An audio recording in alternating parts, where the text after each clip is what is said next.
నమస్తే welcome to RTV నేను సచిన్ ఈరోజు ఒక స్టోరీ గురించి మాట్లాడుకోబోతున్నాం స్టోరీ అంటే స్టోరీ కూడా కాదు ఇన్ఫ్యాక్ట్ ఒక ప్రమాదం అమెరికాలోని కొలరాడోలో ఒక విమాన ప్రమాదం జరిగింది ఆ విమాన ప్రమాదం ఎన్నో గుణపాఠాలు నేర్పిందా లేకపోతే నేర్చుకున్నారా ఆ ప్రమాదం తీవ్రత ఏంటి ఇవన్నీ మాట్లాడుకునే ప్రయత్నం చేద్దాం ఎగ్జాక్ట్గా మీరు విజువల్లో చూస్తున్నారు ఇది సాధారణ విజువలే మీకు కనిపించినట్టుగా ఒక సాధారణ విజువల్ ఒక విమానం వస్తుంది మెల్లిగా టేక్ ఆఫ్ అయిపోతుంది ఆ టేక్ ఆఫ్ అవుతున్న విజువల్ మాత్రం మీరు చూశారు కానీ ఈ విమాన ప్రమాదం ఈ స్టోరీ అంతా అయిన తర్వాత లాస్ట్లో దీనికి ఒక చిన్న ట్విస్ట్ ఉంది ఆ ట్విస్ట్ ఏంటో కూడా మీకు చెప్తా ఆ విమానం చూస్తున్నారు మీరు టేక్ ఆఫ్ అవుతున్న విజువల్స్ మీరు చూస్తున్నారు ఒక్కసారి ఇక్కడ నేను పాజ్ పెట్టే ప్రయత్నం చేస్తాను విజువల్ వచ్చాక ఇక్కడ మీరు చూస్తే కనుక ఇక్కడ మీరు చూస్తే ఇది రన్వే ఇదంతా రన్వే ఇది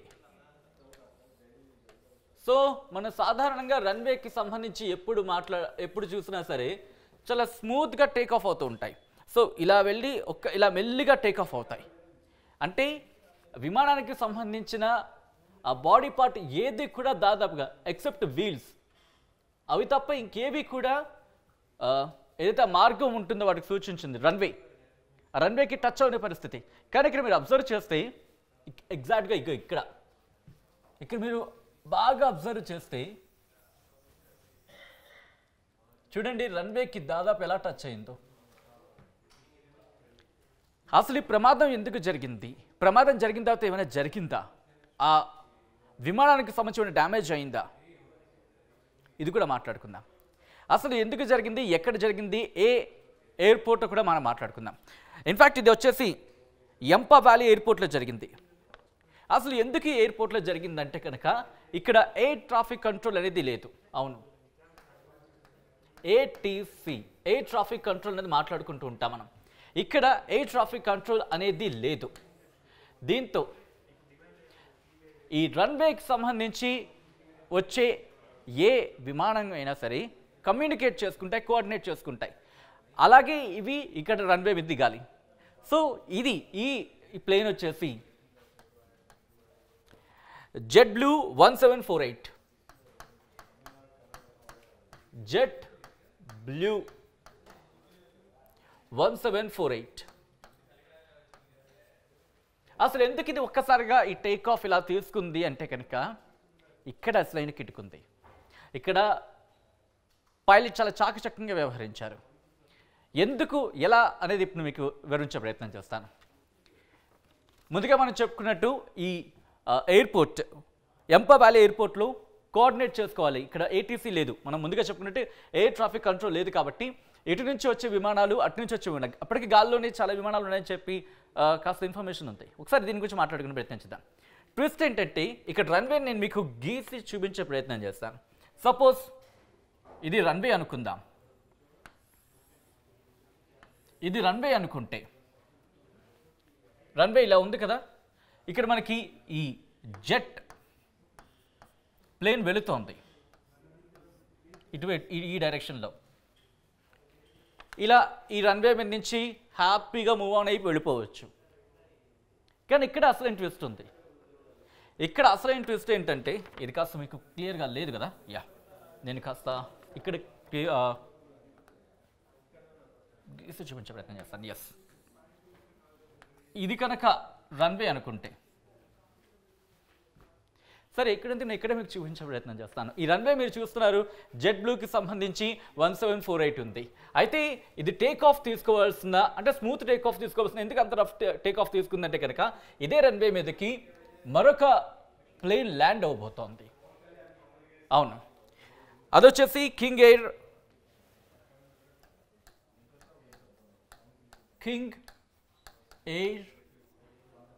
3505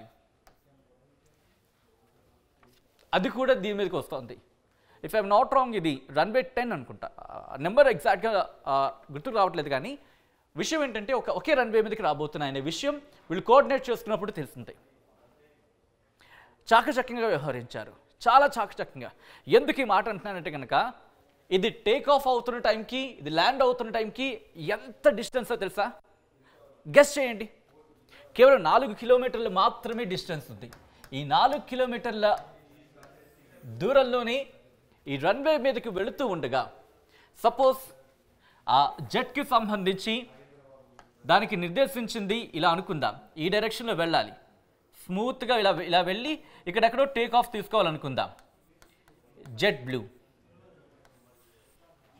కానీ మీరు నమ్ముతారా, తన వే ఇక్కడ మధ్య ఎగ్జాంపుల్గా చెప్తున్నాను, ఇక్కడ రాగానే ఇలా టర్న్ తీసుకుంది, ఇలాగా, అంటే తన మార్గాన్ని మార్చేసుకుంది జెట్.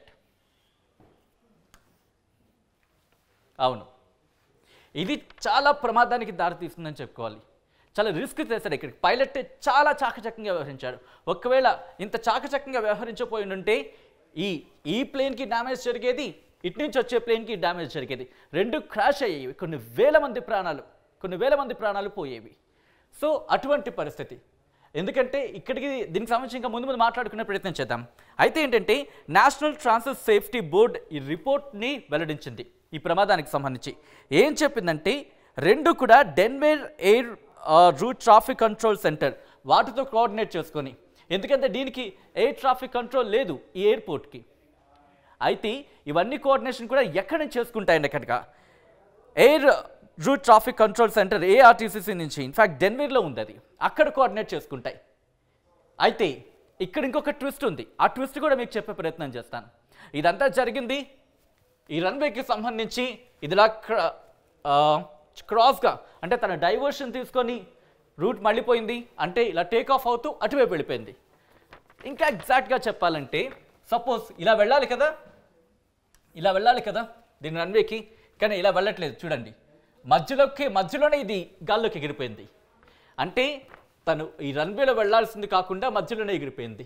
సో ఇక్కడికి ఈ కింగ్ ఎయిర్ 3505 అనేది ల్యాండ్ అయింది. ఇది ల్యాండ్ అయింది ఇట్లా ఈ రన్వే మీదకి. ఈ రెండింటికి మధ్య డిస్టెన్స్ ఎంతో తెలుసా? కేవలం 4 కిలోమీటర్లు మాత్రమే. ఇది అందాజుగా నేను చెప్తోంది. నాటికల్ మైల్స్లో చెప్పుకుంటే కనుక 2 పాయింట్ చిల్లర ఎంతో చెప్తున్నారు. సో దాదాపు మనం అందాజుగా సుమారుగా తీసుకుంటే 4 కిలోమీటర్ల దూరం మాత్రమే ఇక్కడ ఈ ప్రమాదం తప్పింది. ఈ ప్రమాదం ఎప్పుడు తెలిసిందో తెలుసా? నమ్మితే నిజంగా, ఇన్ఫాక్ట్ నేను చదువుతున్నాం, నాకు కూడా చాలా ఇంట్రెస్టింగ్గా అనిపించింది, అంటే కుతూహలం అనిపించింది ఎప్పుడు తెలుసుంటుందని చెప్పి. వీళ్ళు 16,000 అడుగులు, జెట్ బ్లూ 16,000 అడుగులు,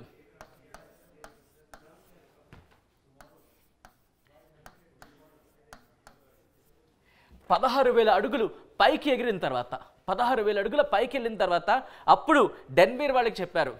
సో అలాగా 16,000 అడుగులు పైకి వెళ్ళిన తర్వాత అప్పుడు ఇన్ఫర్మేషన్ వాళ్ళకి పాస్ చేశారంట. అఫ్కోర్స్ అప్పటికి దాటిన తర్వాత ఇంకొంచెం కూడా పైకి వెళ్ళినట్టు చెప్తున్నారు వాళ్ళు.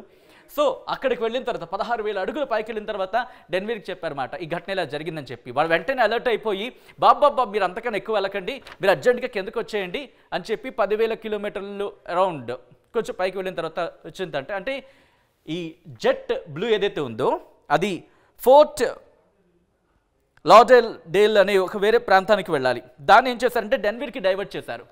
డెన్వర్కి ఈ జెట్ని డైవర్ట్ చేసి దీన్ని తనిఖీ చేసినప్పుడు అదృష్టశాత్తు ఎవరికి ఏం డ్యామేజ్ జరగలేదు, అంటే దాని లోపల వరకు ఎవరికి ఎటువంటి ఇబ్బంది కలగలేదు. కానీ ఈ భాగం ఏదైతే ఉందో అది కాస్త దెబ్బతింది అని చెప్పి వాళ్ళు చెప్పుకొచ్చారు. కానీ ఆ ప్రమాదం కనుక చాలా చాలా అంటే చాలా దారుణం. ఎందుకంటే మీరు ఒకసారి మా విజువల్లో చూసే ప్రయత్నం చేస్తున్నారు కదా, చేస్తున్నాం మీకు. డైవర్ట్ అవుతున్నప్పుడు ఒకవేళ ఇది కాస్త ఇంకొంచెం ఈ బోటం పార్ట్ కనుక తగిలింటే కనుక, ఎందుకంటే ఇక్కడ ఫ్యూయల్ ఉంటుంది, చాలా స్మూత్గా ఉంటుంది, అంటే ఇన్ఫ్యాక్ట్ చాలా స్మూత్గా వెళుతూ ఉండాలి. హార్డ్గా కనుక హిట్ అయితే చాలా ఇబ్బందికర వాతావరణం చూస్తూ ఉంటాం, చాలా ప్లేన్లు క్రాష్ అయిన పరిస్థితి మనం చూసాం. కానీ ఇక్కడ ఆ పరిస్థితి మీరు చూస్తే చాలా చాకచక్యంగా వ్యవహరించారు. ఇన్ఫ్యాక్ట్ ఈ జెట్ బ్లూ అలాగే కింగ్ ఎయిర్ వీళ్ళిద్దరు మాట్లాడుకున్నప్పుడు కూడా, నువ్వు నన్ను హిట్ చేయవు కదా, అంటే నువ్వు నన్ను గుద్దవు కదా, నువ్వు నన్ను క్రాష్ చేయవు కదా అని కూడా వాడు కమ్యూనికేట్ చేస్తున్నట్టు. అటువంటి కమ్యూనికేషన్ ఎక్కడో ఒక మిస్కమ్యూనికేషన్ కావచ్చు, కోఆర్డినేషన్లో కాస్త ల్యాబ్స్ కావచ్చు, అంటే కోఆర్డినేషన్లో కాస్త ఇబ్బంది కావచ్చు, ఇవన్నీ కూడా ఇంతటి దారుణానికి దారితీస్తాయి. కానీ చాకచక్యంగా వ్యవహరించారు ఇద్దరికిద్దరు అని చెప్పుకోవాలి.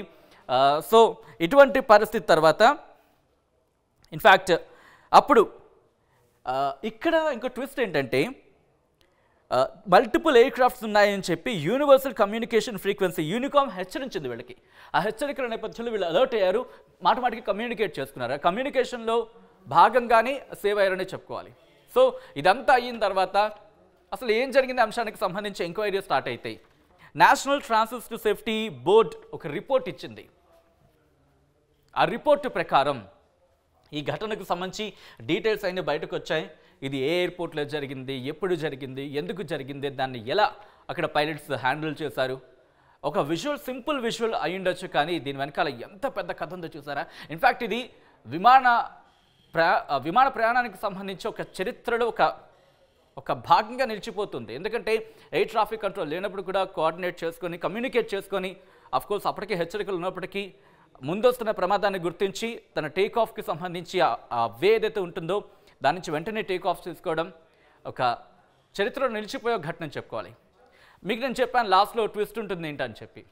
అయితే ఈ ఘటన జరిగింది నిన్న మొన్న కాదు, దాదాపు ఏడాది క్రితం. అవును, ఏడాది క్రితంగా తెలుస్తోంది. దానికి సంబంధించి పూర్తిగా ఏం జరిగిందని చెప్పి పూర్తిగా దీని మీద సమీక్షించిన తర్వాత రిపోర్ట్స్ తీసుకున్న తర్వాత అప్పుడు ఈ విషయం బయటపడింది. మొత్తం ఈ కథ అంతా అప్పుడు బయటకు వచ్చిన పరిస్థితి. ఒకసారి ఆ వీడియోని చూసే ప్రయత్నం చేద్దాం.